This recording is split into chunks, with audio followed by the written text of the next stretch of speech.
Health is wealth po. So, kailangan nyo itong sundin, itong 7 po na doktor na libre po nating pwedeng i-adapt.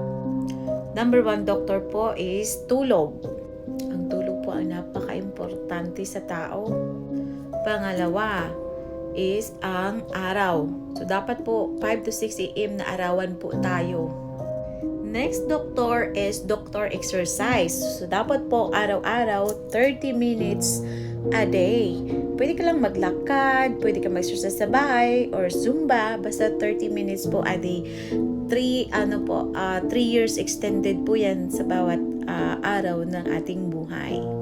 Dr. Air. So, dapat po, lagi po ikaw nakalabas. Hindi yung nasa loob ka lang ng bahay, nagpa-aircon. Ang air po or suminghot ka po ng fresh na hangin. Kasi yan po ay gamit sa ating katawan. So, when you inhale at saka exhale, naglalabas ka po ng toxins. Dr. Diet. So, dapat po, you are what you eat. So, anong kinakain mo, yun din po ang nagsisira sa katawan mo. Kaya kumain ka lang ng healthy foods. At dapat meron ka ding Dr. Energy.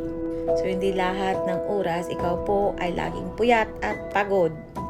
At yung energy po, it turns po yan ng positivity. So, ibig sabihin, dapat po mag-grounding ka, nakapaa ka, kung may problema ka, kung may sakit ka, and then yumakap ka po sa puno na maraming dahon.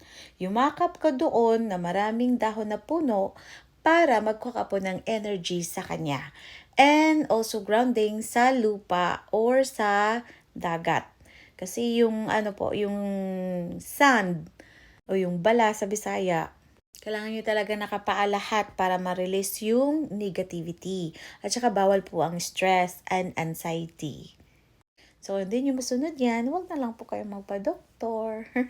Kasi yan po ay libre kung hindi nyo yan kayang sundin.